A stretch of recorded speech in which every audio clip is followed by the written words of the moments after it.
بہت بڑے صحابی ہیں حضرت کعب بن مالک. انہوں نے حضور پاک صلی اللہ علیہ وسلم کی عین حیات میں ایک صحابی ہیں ابن ابی حدرد. عام مولویوں کو نام نہیں لینا آتا تو وہ غلط پڑ جاتے ہیں بیچارے نا, بہت بڑا مسئلہ ہوتا ہے, تبلیغ کرنا کوئی آسان کام نہیں ہے. ابھی حضرت رضی اللہ تعالیٰ عنہ سے قرضہ لینا تھا, انہوں نے کہا بھی میرا قرضہ دو, انہوں نے کہا میرے پاس ہے نہیں, تو یہ بھی گرم ہو گئے اور وہ بھی گرم, اور آوازیں بلند ہو گئی. تو میرے نبی پاک پڑھیے صلی اللہ علیہ وسلم ان دونوں کی آواز سن کر حجرہ سے باہر تشریف لے آئے. بولیے, حجرہ سے باہر تشریف لے آئے. تو آپ نے پوچھا بھی کیا معاملہ ہے؟ تو حضرت کعب کہنے لگے جی انہوں نے میرا قرض دینا ہے, میں نے مانگا تو انہوں نے انکار کر دیا, اس پر آواز بلند ہو گئی. تو آپ نے ہاتھ سے اشارہ کیا کہ اے کعب. انہوں نے کہا جی یا رسول اللہ. فرمایا آدھا قرض معاف کر دو. سبحان اللہ. آدھا قرض ہاتھ سے. انہوں نے کہا جی کر دیا. حضرت کعب نے کیا کہا؟ کر دیا. تو آپ صلی اللہ علیہ وسلم نے فرمایا ابو حضرت اٹھو اور بقیہ قرض ادا کر دو. بقیہ قرض دیکھ لیں, یہ ہے طریقہ. اگلی حدیث حضرت ابو ہریرہ پڑھیے رضی اللہ تعالیٰ عنہ کہتے ہیں کہ رسول اللہ صلی اللہ علیہ وسلم کے ذمے ایک شخص کا اونٹ تھا اور وہ مطالبہ کرنے کے لیے آپ کے پاس آیا اور اس نے آواز کو بلند کیا. آواز کو, اور ذرا کو منافق قسم کا ہوگا نا, صحابی تو ایسا کر نہیں سکتا. تو صحابہ اس کو ڈانٹنے لگے. آپ نے فرمایا نہیں بھائی, جس نے لینا ہے اس کو بولنے کا حق ہے. جس نے لینا ہے اس کو بولنے کا.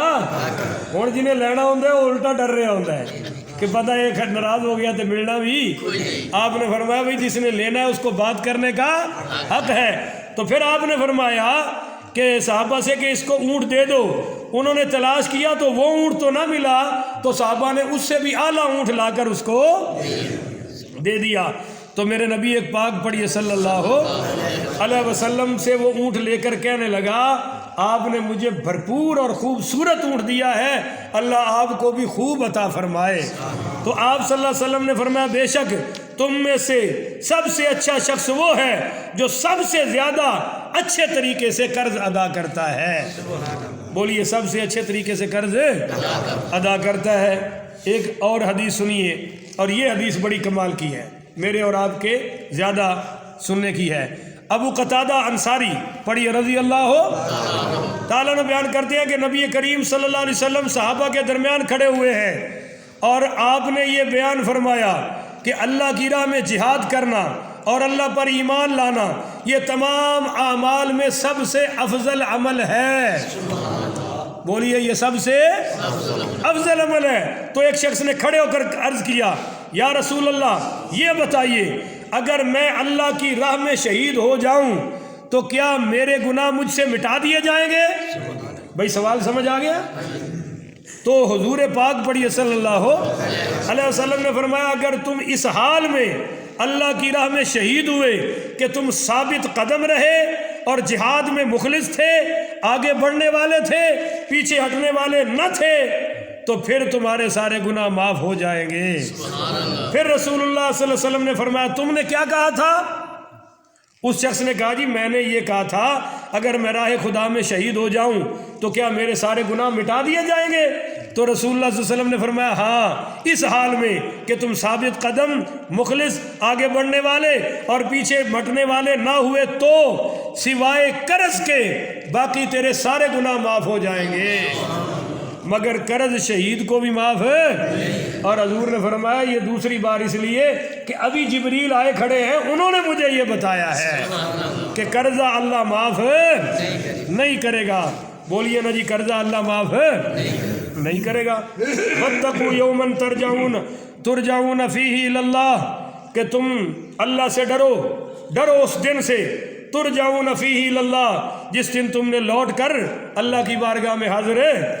ثم توفی کل نفس ما کسبت, اس دن اللہ تمہیں تمہاری کمائی کا پورا بدلہ دے گا جو تم دنیا میں کما کر آؤ گے. وَهُمْ لَا يُظْلَمُونَ, اور تم پر کسی قسم کا کوئی ظلم نہیں کیا جائے گا. اگلے پھر احکام جاری ہو رہے ہیں. یا ایھا الذین آمنوا، یہ جو آپ آیت پڑھنے لگا ہوں آیا نمبر 82 ہے، 282. یہ سورہ، یہ پورے قرآن کی سب سے بڑی آیت ہے، سب سے لمبی آیت ہے. بولیے سب سے. اور وہ جو پچھلی پڑھی ہے میں نے، وَاتَّقُوا يَوْمًا تُرْجَعُونَ فِيهِ إِلَى اللَّهِ ثُمَّ تُوَفَّى كُلُّ نَفْسٍ مَّا كَسَبَتْ وَهُمْ لَا يُظْلَمُونَ. مفسرین کہتے ہیں کہ یہ قرآن کی آخری آیت ہے، یہ قرآن کی آخری. بعد نے وہ پچھلی کہا جو میں نے پچھلے درس میں بتایا تھا، بعد نے یہ کہا. اس کے بعد حضور پاک 9 دن دنیا میں ظاہر رہے ہیں اور بالآخر ربیع الاول شریف کے مہینے میں حضور کی ظاہری وفات ہوئی ہے. تاریخ میں اختلاف ہے. تو یا ایھا الذین آمنوا، اے ایمان والو، اذا تداینتم بدین، جب تم ایک دوسرے کو قرض دو، الی اجل مسمی، جب تو مدت مقرر کر لو. بولو مدت مقرر ہے. بیع سلم، بیع سلم یہ ہوتا ہے کہ آپ نے پیسے لے لیے ہیں مگر چیز ابھی تک دی، یا آپ نے چیز لے لی ہے مگر پیسے دیے، تو آپ ایک مدت طے کر لیتے ہیں کہ بھائی یہ میں نے ابھی گندم لی ہے، اگرچہ ابھی یہ ریٹ ہے مگر جب اس کے ماہ بعد 1.5 ماہ بعد میں تجھے دوں گا تو جو ریٹ چل رہا ہوگا اس کے مطابق پیسے. اس کو جائز لکھا ہے. اور اسی پر عبداللہ بن عباس کہتے ہیں یہ آیت آئی ہے. مگر اس کی پہلی شرط کیا ہے کہ مدت مقرر کرو. بولو مدت فَاكْتُبُوا. دوسری شرط ہے کہ لکھ لو. بولو جی دوسری شرط کیا ہے؟ لکھ لو. وَلْيَكْتُبْ بَيْنَكُمْ كَاتِبٌ بِالْعَدْلِ، اور چاہیے کہ لکھے تمہارے درمیان لکھنے والا، وہ جو وثیقہ نویس ہوتا ہے وہ لکھے تمہارے درمیان. کاتب بالعدل، عدل کے ساتھ. ولا یعبا کاتب، اور جو لکھنے والا ہے وہ لکھنے سے انکار نہ کرے. اگر پیسے لینا چاہتا ہے تو لے لے. ان یکتب کما علمہ اللہ فلیکتب، اور لکھنے والے کو چاہیے اس علم کے ساتھ لکھے جو اسے اللہ نے عطا فرمایا ہے. وَلْيُمْلِلِ الَّذِي عَلَيْهِ الْحَقُّ، اور لکھوائے وہ جس نے قرضہ دینا ہے. بولیے جس نے قرضہ. وَلْيَتَّقِ اللَّهَ رَبَّهُ، لکھوانے میں اللہ سے ڈرے جو اس کا رب ہے. وَلَا يَبْخَسْ مِنْهُ شَيْئًا، اور اس میں ذرہ برابر بھی کمی، ذرا سارے بولے نا بھائی، ذرا برابر بھی اس میں کمی نہ کرے، پورا لکھے. فَإِنْ كَانَ الَّذِي عَلَيْهِ الْحَقُّ سَفِيهًا، ہاں اگر وہ شخص جس پر قرض ہے، لکھوانے والا مقروض، سفیہہ بے وقوف ہے، پاگل ہے، چرسی ہے، بھنگی ہے، شرابی ہے، او ضعیفاً، یا بہت کمزور ہے، عمر بہت زیادہ ہو گئی ہے، او لا یستطیع ان یملہ، اور وہ لکھانے کی طاقت ہے، تو فلیملل ولیہ بالعدل، تو پھر اس کا سرپرست عدل کے ساتھ لکھوائے. پھر کون لکھوائے گا جی؟ اس کا سرپرست. وَاسْتَشْهِدُوا، اور بنا لیا کرو شہیدینی من رجالکم، مردوں میں سے 2 گواہ. بولیے مردوں میں سے 2. ایک تو ریٹن لکھو، تحریر لکھو، اور دوسرا کتنے گواہ مقرر کرنے ہیں جی؟ 2. اور کن میں سے؟ مردوں میں. سارے بولو مردوں میں سے.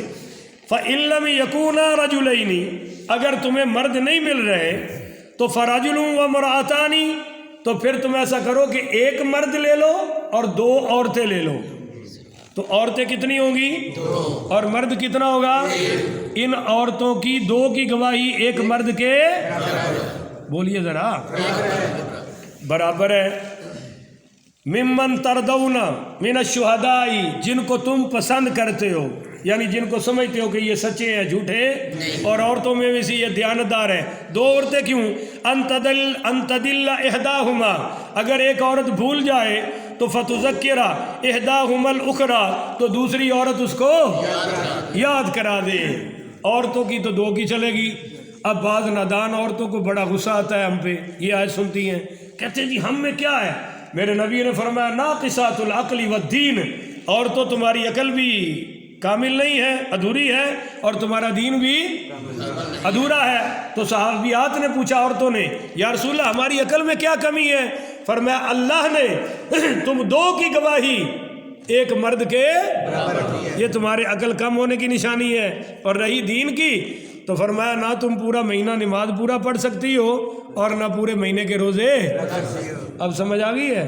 مگر آج کی کچھ عورتیں چونکہ بہت بے لگام ہیں, ان کو بڑی تکلیف ہے, اور ساتھ ان کے 2-4 قسم کے دیوس مرد بھی لگے ہوتے ہیں.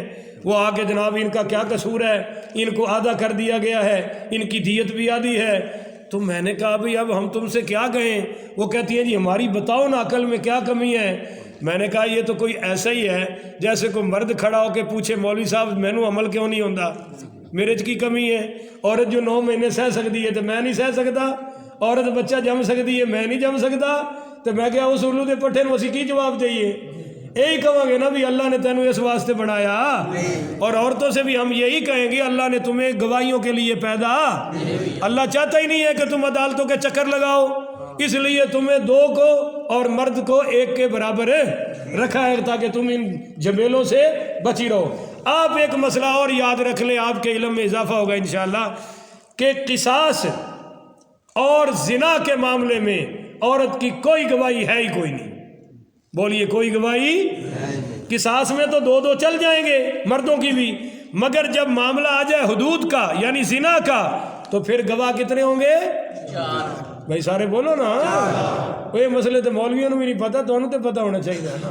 پھر کنے گواہ چاہیے نا جی؟ 4. ہاں جی, 4 کے بغیر گواہی ہو سکتی, اور اس میں عورت بے شک 8 بھی ہو جائیں گواہی دیں تو کسی پر حد قائم عورتوں کی گواہی پر نہیں ہوگی. تو یہ مسئلہ مکمل ہو گیا. اللہ تعالیٰ سمجھنے کی توفیق عطا فرمائے.